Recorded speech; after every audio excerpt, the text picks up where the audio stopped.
Good morning po, Bing Reyes, yung lingkod at kaibigan. Gospel Vlogging. According to the Gospel of St. Matthew, chapter 23, verses 13 to 22. Tungkol pa din sa mga Pariseo. Dito, nagpatuloy ang ating Panginoon sa pagpapahayag ng kanyang pagkasuklam, pagkamuhi, pagkagalit sa mga Pariseo. At ito ay ipinahayag niya sa mga tao. Bakit? Para yung mga tao ay maging mapagbantay, mapagmatsyag na hindi sila madadala ng mga Pariseo. Yun po ang sadya ng ating Panginoon. Tinutukoy ng Panginoon ang mga Pariseo bilang hypocrites. Hypocrites, mapagbalat kayo. Ibig sabihin, hindi totoo. Ibig sabihin, peke. Mga plastic. Kala mo mabubuti, pero sa loob masasama. Hipokrito. Mapagbalat kayo. Manloloko at manlilinlang. Tapos sabi niya, blind guides. Blind guides, yung giya. Kunwari, papatubayan ka, tutulungan ka. Yung pala, ididiin ka ng todo-todo. So mag-ingat tayo. Bakit? Tinutukoy ng ating Panginoon ang kaugalian ng mga Pariseo. Mga kapatid, dati, ang hadlang sa ating kasalanan, ang hadlang sa ating kaligtasan ay kasalanan. Kasalanan na tayo ang may gawa. Ibig sabihin, ang kontrabida, hindi ibang tao, tayo. Dahil hindi tayo naging matatag, hindi tayo naging malakas. Bumibigay kagad tayo sa tukso. Ganit tayo sa salapi, ganit tayo sa kapangyarihan, ganit tayo sa mundo. Mahina tayo, hindi natin kaya umayaw. Hayok sa laman. Kaya, ang pinakamalaking hadlang, sarili natin. Hadlang sa ating kaligtasan, sarili natin dahil sakim tayo, ganit tayo, at alipin tayo ng ating sariling laman, ng ating paggaganit sa salapi, pagkasilaw sa kapangyarihan, at sa mga tukso ng mundo. Ngayon naman, ang tinutukoy natin Panginoon, hindi tungkol sa ating sarili. Tinutukoy natin Panginoon, hadlang ng kaligtasan, ngunit hindi, wala sa loob, hindi sa ating sarili, kundi nasa labas. Yun yung mga Pariseo. Yun yung mga tao na nakapalibot sa atin, na akala natin mabuti ang hangad, ngunit masasama pala. Sila yung mga taong inaasahan natin tutulong, inaasahan natin unti-unting hilahin tayo pataas. Yung pala, naghihintay lamang sila ng pagkakataon para tayo madiin. And this kind of people never care. Wala. Kailanman. Ni kailanman, hindi sila nagkaroon ng damdamin para tumulong.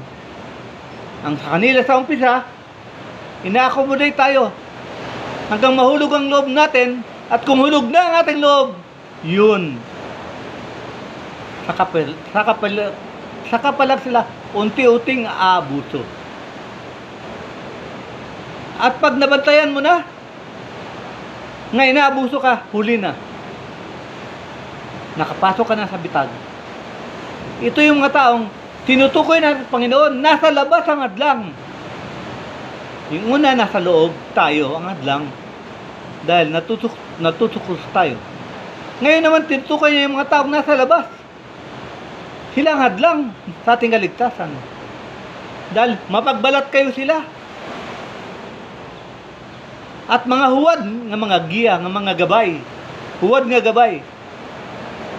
Kaya mag-ingat tayo sa mga katulad nila.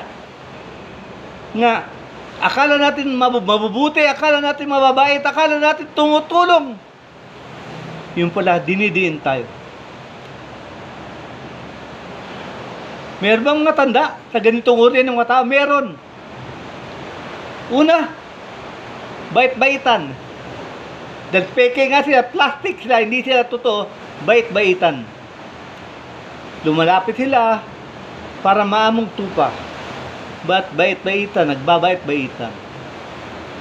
Kaya mag-ingat tayo kung may mga taong nagbabait-baitan. Yung mga taong masyadong matamis ang salita. Mag-ingat.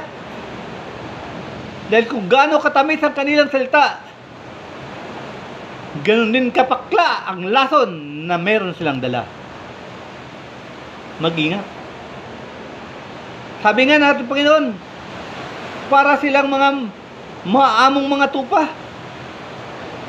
Kung titignan mo, sila ay mga lobo nga nagsusuot ng balat ng tupa.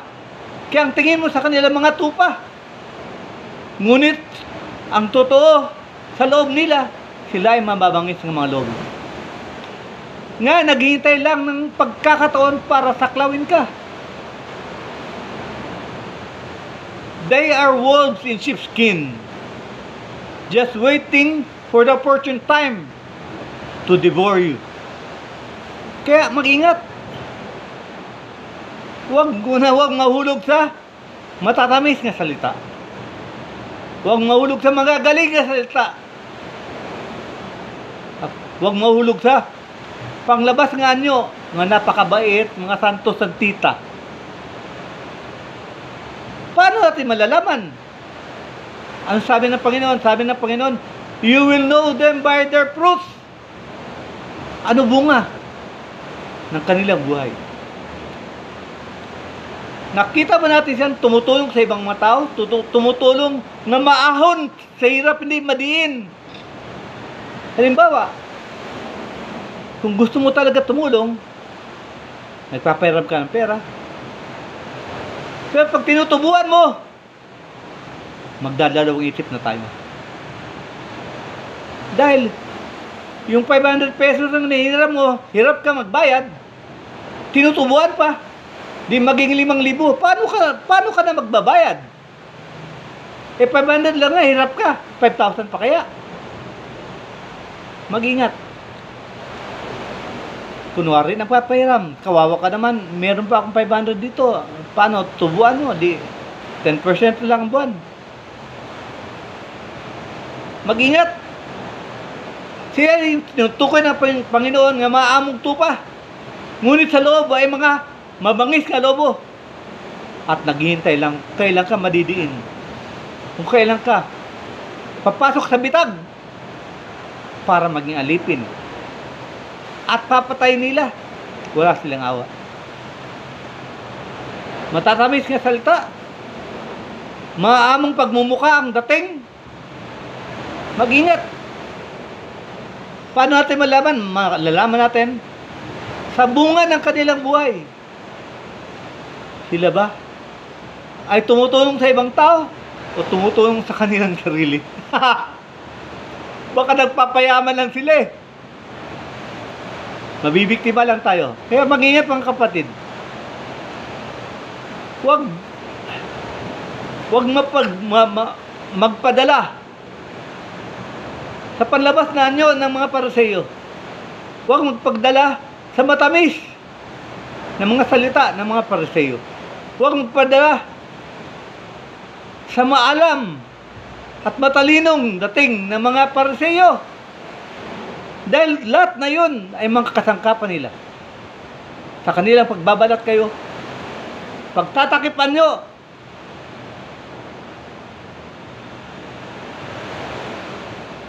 bilang mga huwad nga gabay. Huwad nga gabay, huwad! Hindi totoo, peke, plastic. Kaya mag-ingat tayo. Paano natin mababantayan? sa bunga ng kanilang buhay. Ano ba bunga ng kanilang buhay? Tumutulong para maahon ka o dinidiin ka lalo? Wala kang mabili, papahiramin kita. Ito, 1,000. 2,000 na pagbalik yan. Patay ka. Hindi ito, iba, sa uli mo ka ito. Ito na sa'yo. Ayoko na. Sige, salamat. At pag makatagpo ka ng ganitong uri ng tao, putulin mo agad ang iyong kaugnayan. Agad-agad putulin. Bakit? Dahil pag hindi mo pinutol, maghanap pa sila. Kung saan ka banda, mahina. Doon kanila atakihin. Doon kanila ipapasok sa kanilang bitag. Dahil lahi sila ng mga ahas. Yung ahas, pag gutom na gutom, di na maghihintay pakainin mo. Ikaw na kakanin. Yung mga demonyo, ganun ang mga demonyo. Hinihintay lang kailan tayo mahina para tayo gawing biktima, para tayo gawing alipin at makuha ang ating kaluluwa. Huwag naman sana. Kaya mag-ingat sa mga Pariseo, mga hipokrito, mapagbalat kayo, mga huwad na gabay. Dahil hindi sila nagagabay, kundi sila ang bibiktima.